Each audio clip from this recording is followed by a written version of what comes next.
You're listening to Brave Girls with Tracy Imm, where we choose to empower you to be a better leader, mentor, and coach in the world. We'll share stories of people who have achieved great heights by overcoming adversity and rising to the challenge, all while pursuing their passions. These courageous people will inspire you to have faith in yourself and take bold action. Right here with the host of Brave Girls, Tracy Imm.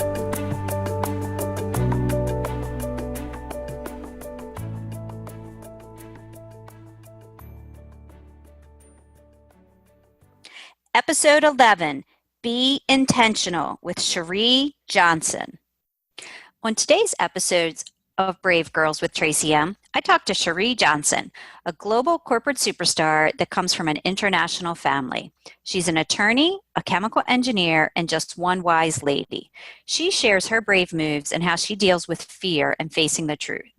Growing up as a military kid, she learned how to adapt to new environments and hit the ground running, all skills that have served her well over the years as both a student and a professional. Her interest in science and technology started at a young age and landed her a full ride from NASA to attend Florida A&M, where she completed a degree in chemical engineering. She's worked for corporations like 3M, Cargill, and Kraft Heinz. She now serves as Chief Intellectual Property Attorney for another global brand based in Maryland. She shares her pivot from a technical position to law and how she blends both bodies of knowledge in her work today. We talk about her experience working in Amsterdam and what she learned by working in Europe. You'll love what Cheree has to say about her observations about women while she was in law school and what she shares with her mentees today about first impressions and confidence.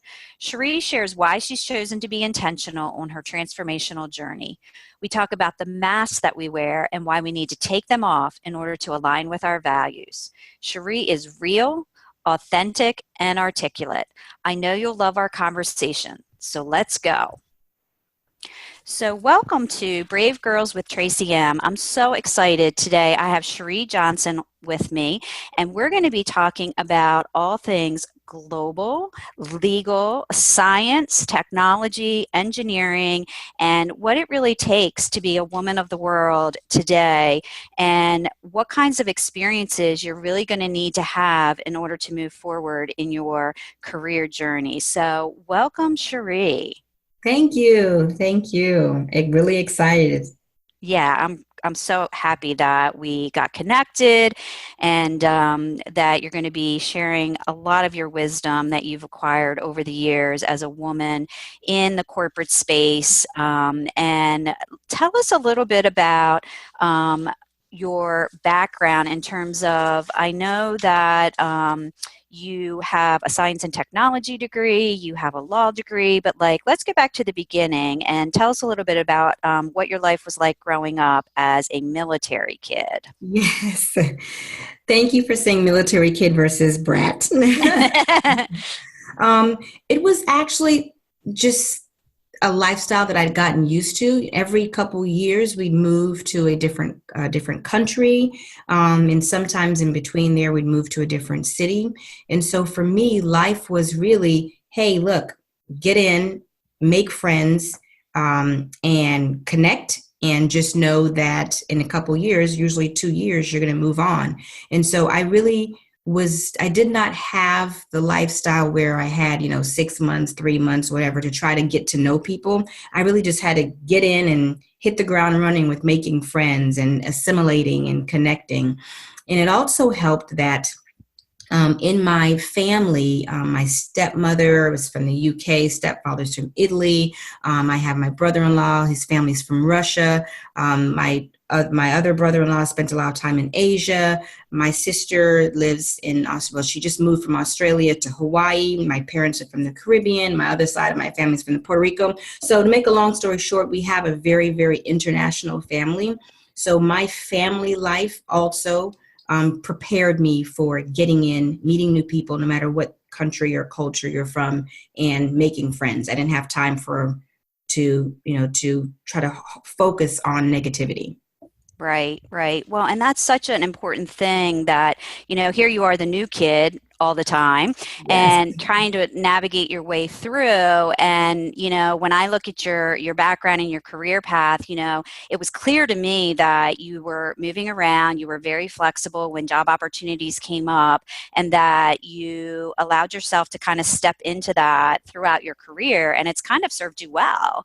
And so, let's also go back to, you know, one of the things that you told me in pre-show banter, which I was like, wow, you had a NASA scholarship to Florida A&M. Like, Yes. wow. So like, talk about your interest as a kid in science and technology, and how that all kind of manifested. Sure. Looking back, I probably say that I annoyed my mom because I remember taking things around the house and taking them apart, the remote control, the calculators, all sorts of things around the house. And I would tinker with them and take them apart. And look, Mom, look what I've done. I've kind of rearranged things, and I can see her face of horror, like that's our only calculator. Why is it in 25 pieces?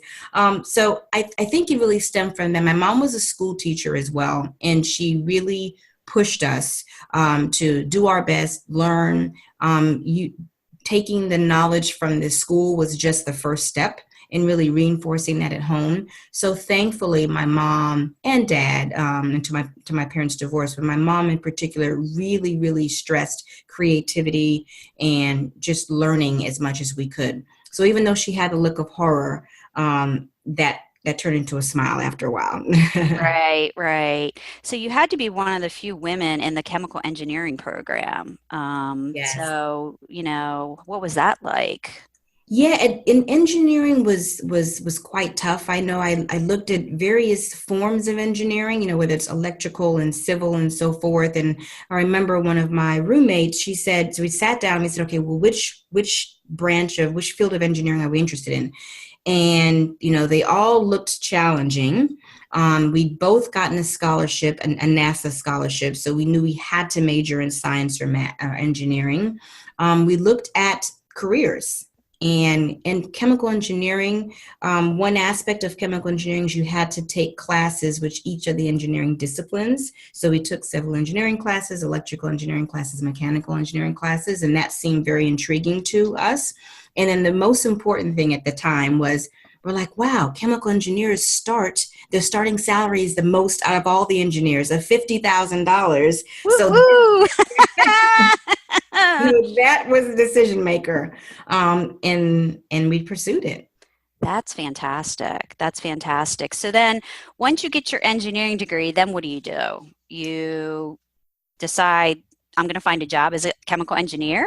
Yes, and that's exactly right. So we, went through the program. I graduated with a degree in chemical engineering with honors, and we were really grateful about that from FAMU. And then I decided to go into corporate America, and so took an opportunity in Minnesota. I interviewed in February in the middle of a snowstorm, and so that was a shock. Coming from Florida. Yes, exactly. And that just presented some amazing opportunities, both in between taking my full-time job and college. I also had an opportunity to intern, and I interned at a government facility, Los Alamos National Lab. I interned in corporate. I was in Menlo Park for a little bit, where a bunch of startups were there, and actually we're about 4 doors down from the original Facebook operations. And so I really wanted to kind of get a snapshot of all different aspects of what engineering would be. And so I landed in Minnesota at my permanent job. And that was just an amazing experience because I even entertained working in a plant, hard hat and all. And so I really liked the idea of research and helping companies solve problems. Right, right. So then it seems like you pivoted, and you kind of maybe moved a little bit away from the engineering aspect more into the legal field. So tell me a little bit about that and Yes, what was really behind that, or, what was sure. that all about? Yes. So if we think back to my earlier comment about tinkering and taking apart the calculators and remote controls, The other skill that I was developing was the skill of negotiation. My mom called it, my sisters and my mom called it arguing really well.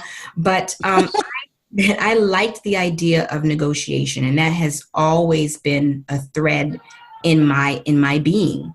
And so my dream job as a child was to become a Supreme Court justice. And I just happened to take a detour into engineering. So it's actually the opposite, right? So my plan was always going into law, and engineering was the detour because I'd gotten a full scholarship to attend undergraduate school to major in engineering from NASA. So after I was working for a couple years, I had a speaker come in to our company, and she was a patent lawyer. And she talked about the idea of, she was an engineer at first, and then she went to law school. And in order to practice patent law, you had to have a science or engineering background. And that really made some light bulbs, turn on in my head, like, wow, okay, there is a path here. I don't necessarily have to continue to pursue engineering, but I can almost combine the two. And so that started my journey of investigation into law school. That's great. Yeah, I didn't realize that you needed to have a science or technology engineering type background to do patent law or intellectual property law. So I didn't know that. And then I guess you've kind of expanded though over the last 10, 15 years into more general aspects of law, more areas of law. And I know you had one assignment with a global brand where you were doing intellectual property and research and development. And then you said that they had asked you to go over to open up their European office. So talk about that.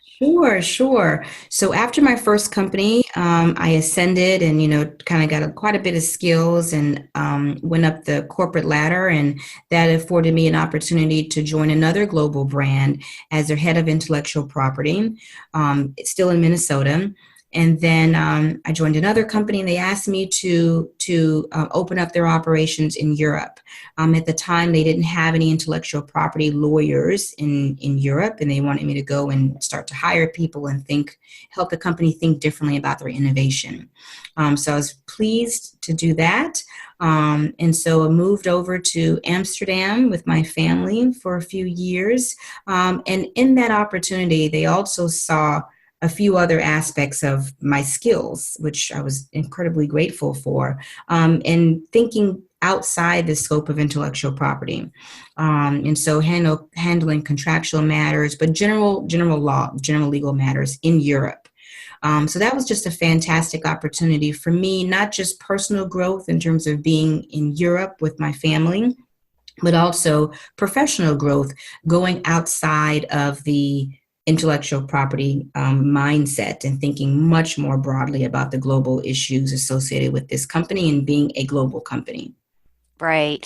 Yeah. And I think it's so important as people go through their careers to think, to expand their skill set from, maybe something local to something national to something international to, really getting that broad experience because the world is global now. Yes. And, understanding cultures and understanding communication styles and how to do business internationally, we're all interconnected.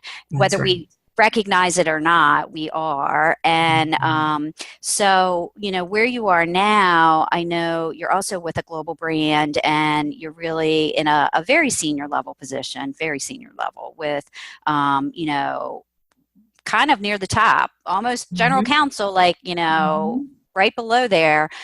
So talk a little bit about what your focus is now and what your passions are now and what kind of your favorite part of your job is now and how you've taken all these things, these building blocks to today and where you want to go. Absolutely. So right now I wear a number of hats in my organization. I am head of intellectual property for the company globally. I'm also responsible for all of the legal matters for one of our largest business units here in North America. I'm also serving as assistant corporate secretary for the company. So they're all very, very big hats. And to your point in terms of the skills that I've attained over the years, as well as the bumps and bruises, right, really have propelled me and prepared me for this type of role. A couple skills come to mind, and a few that I want to highlight that I particularly picked up on starting in law school, and now I'm so much more attuned to it, and I give presentations and speak to mentees and other women just about things, some of these skills. One of the things that I recognized in law school that I particularly attribute to women is the following. When I would see my female classmates raise their hand, and just between you and I and the pod in your audience, and right. yes, most of the time, the women, when you actually get a chance to hear what they have to say, they have profound statements. They're thoughtful. They have very, very good points, right? So we'll start off there. They raise their hand and they say things like this. This is probably a really dumb question, or, you know what, I'm probably way off base here, or I probably don't know what I'm saying. And then they go on to ask their amazing question. And what that does is it completely diminishes the value, in my opinion, of what they have to say. And when I picked up on that, it was just consistently with many of the really intelligent women in law school, it bothered me. And so as I have gone through my career as a lawyer, and I see that is one of the things that I always counsel my mentees: don't diminish yourself before you've even had a chance to say what you have to say. And I don't see that for the most part with some of my male colleagues and male counterparts. I see it now in corporate America. We're in a business meeting and a woman may raise her hand and have a great question. This probably has nothing to do with what we're saying, or this, I'm probably not catching the issues, or, just in it. And I pull the woman aside and say, hey, look, you don't need to do that. Just ask your question.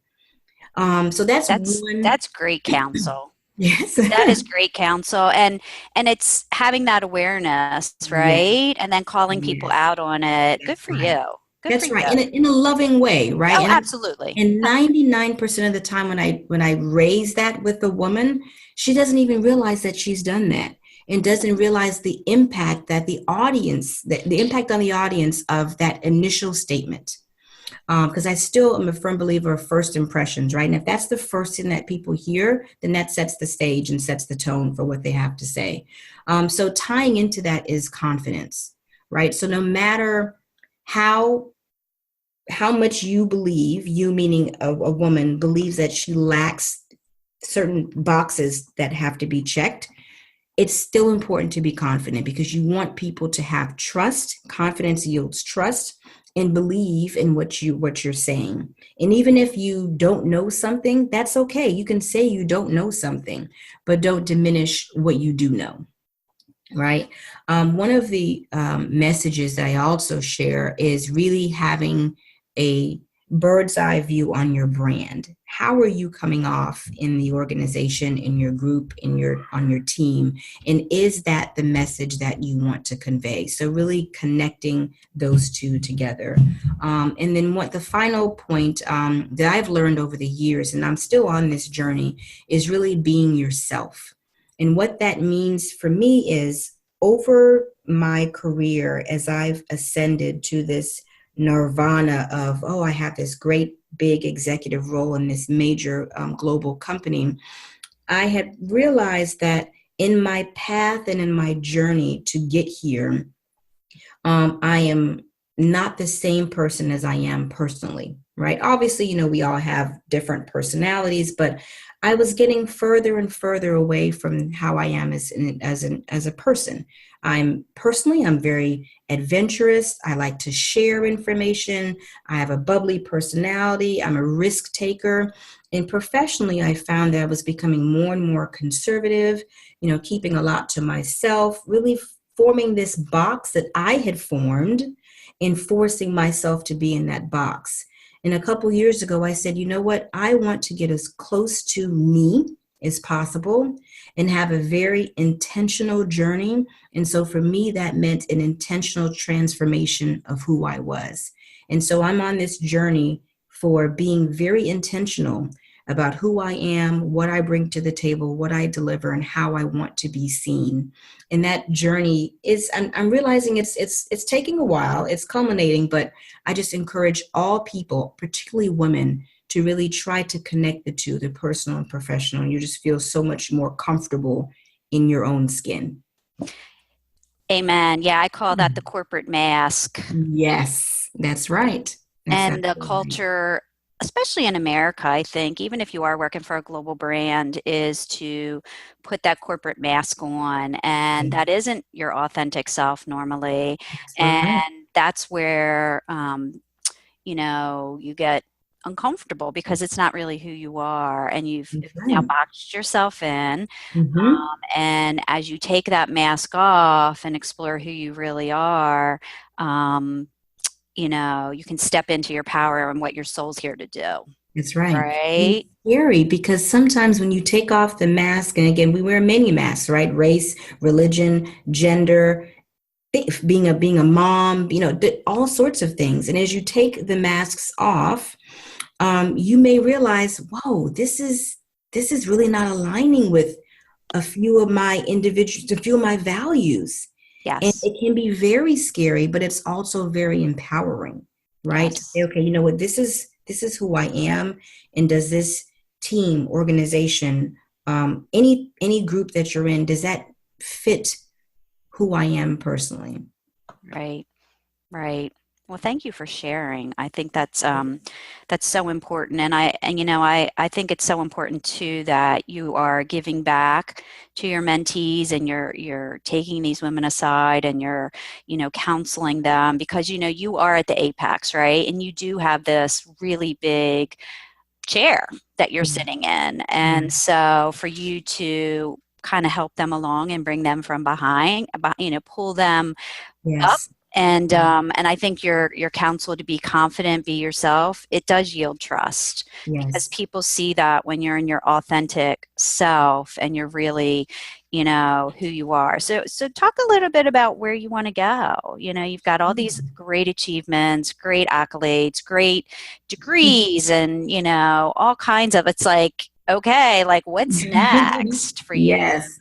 So, as I mentioned, I'm on a journey of transformation, right? And really, what I've been focusing a lot of my personal time on is understanding that my journey and my transformation in the past have been unintentional. So I've worked hard and I've gotten to where I've gotten. I've checked all the boxes, and now that I've checked a lot of these boxes, I'm here, and a couple years ago I said to myself, wow, really? This is it? This is what I've been, this is where I am now.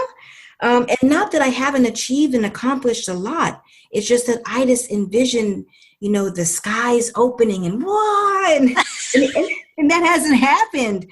And so where I am now is, okay, you know what? I've learned, and you and I have talked about we have lots of tools in our toolbox.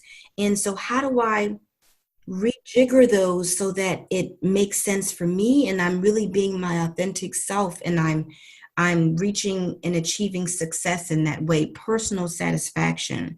And so one of the things that I've been on a journey is really, what is that nugget? What is it that I am doing that I love, that I'm passionate about, and that others see in me as well? And throughout my career, personally and professionally, I really have identified that I have a gift of helping people to uncover the gems that they may or may not know that they have. If they have gems, they may not realize how valuable they are. And if they don't have them, my strength is, hey, you know what? Do you realize, let's have a chat, and mostly in the form of intellectual property. Let's have a chat of all the things that you're doing. And here's why all the things that you're doing is so incredibly valuable. And here's how we do something about that. And so my legal background in terms of communicating with people and negotiating and so forth, and my engineering skills and being able to, again, communicate with people and help them to, again, take things apart like I did with the remote controls and the calculators, and help them to put them back together, either in a way where they can actually see the value of what they have. And so my goal is to bundle that and capitalize on that and really share that gift with others, more than just the corporate entity that I'm working for, but share that on a broader scale and helping people uncover the gems of intellectual property that they have, and then be able to capitalize on it. So I have a ton of experience doing that. I love working with people, and so I'm really excited about that. And and I'm even more excited about being able to achieve my passion, right? So really work what first of all, my dream, my goal was, what is my passion? And now that I'm like, okay, I think I have a passion. I think I understand why I'm here. And so being able to transform that into something that I can do for a living is really exciting. It's incredibly scary, but I've been scared before, right? And so I'm on this journey. That's great. Yeah, and I think, like you said, the difference is you're now much more intentional with your That's transformation. right. That's And you've right. really, it's like the building blocks. You're even putting together the pieces and the parts of what is that bundle that you're going to be able to offer to people and to Yeah. your clients, and really leverage your strengths and your skills and your education and your experiences to help them solve their problems, or to Mhm. see that gem that they don't see, or to That's think right. about R&D, or think about innovation, and think about how they can protect their asset, right? Because That's you've right. got those skills, and you know the law, and you know contracts, and you know Mhm. all of those things. And so I think you're going to be wildly successful. I really do. Thank Um, you. so my final question that I always ask every guest is, what's really the bravest thing that you have ever done, and how does it inspire you today? Sure. Well, this is it. I love the question. And one quote that comes to mind is, sometimes it's the journey that teaches you the most about the destination. And I try to do some research about who came up with that quote. And the only thing I can come up with is the rapper Drake. I don't know if he created that quote. I can say We're it off going with again. it. Rapper Drake, he gets the credit. Yeah. But so what has changed me is, again, as I talked about the 3 years ago, and really being intentional. And so that's where I want to go. Being intentional, really combining all of the pieces of my life and starting a new journey. And the bravest thing that I'd ever done, outside of jumping out of an airplane a couple years ago, but the bravest thing was really sitting myself down, making peace with, okay, Cheree, you've checked all these boxes, and the equation is all the boxes checked equals happy, and you're not necessarily happy or fulfilled. And so now what do you do? And so forcing myself to sit down and think about what's next.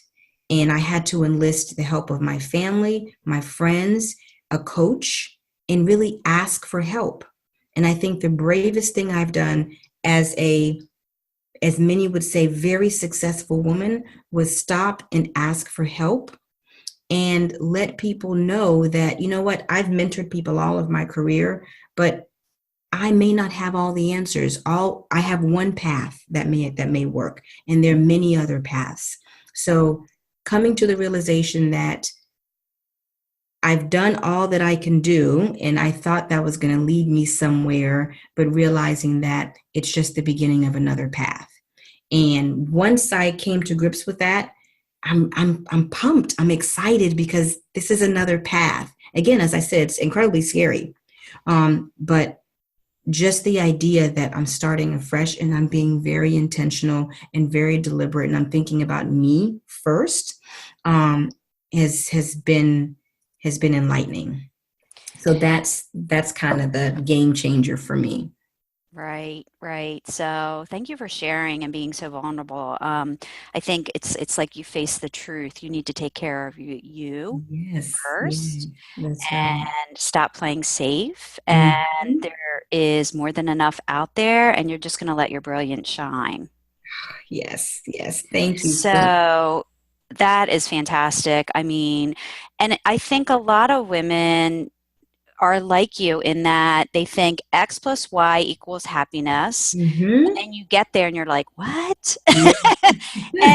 But you face the truth and you Yeah. said, there is more, that there's something else out there, and I need to get still and listen to that small voice until it Right. becomes a roar and I know what it is. And yes, Mhm. I'm going to jump off the diving board, but leap Mhm. and the net will appear. And That's right. so I give you a lot of props and kudos for not just grinding it out and, Yes. grinding it Mhm. out. You could very easily stay on the path that you have found yourself on, but Mhm. you said, I'm going to give myself permission to get help, which is Mhm. very hard for many high achieving women to do. I'm going to Yes. surround myself with a circle of influence that's going to support me through my decision.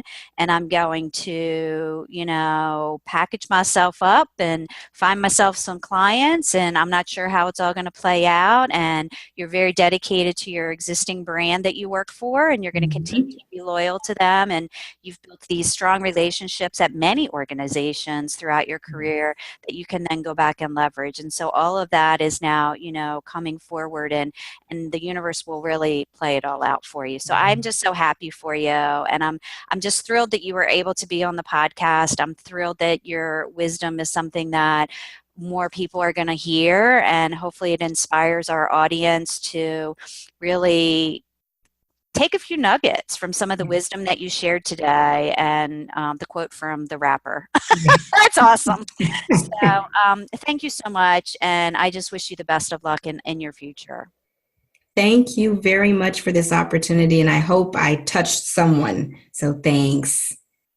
I hope you enjoyed this episode of Brave Girls with Tracy Imm as much as I did creating it.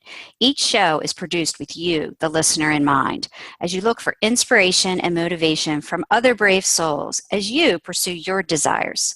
I'd love to hear your feedback, so please leave me a review on iTunes. I read every one. And check out my website, tracym.com, for more free resources. You can also join my list and sign up for my newsletter right from the homepage. Until next time, stay strong, believe in your dreams, and go do something brave. We appreciate you joining us for this episode of Brave Girls with Tracy Imm and hope that you enjoyed the show. For more information about today's episode, as well as additional free resources to help you achieve greatness in your life, visit tracym.com and sign up for our mailing list. Until next time, dream big, believe in yourself, and let your brilliance shine as only you can do.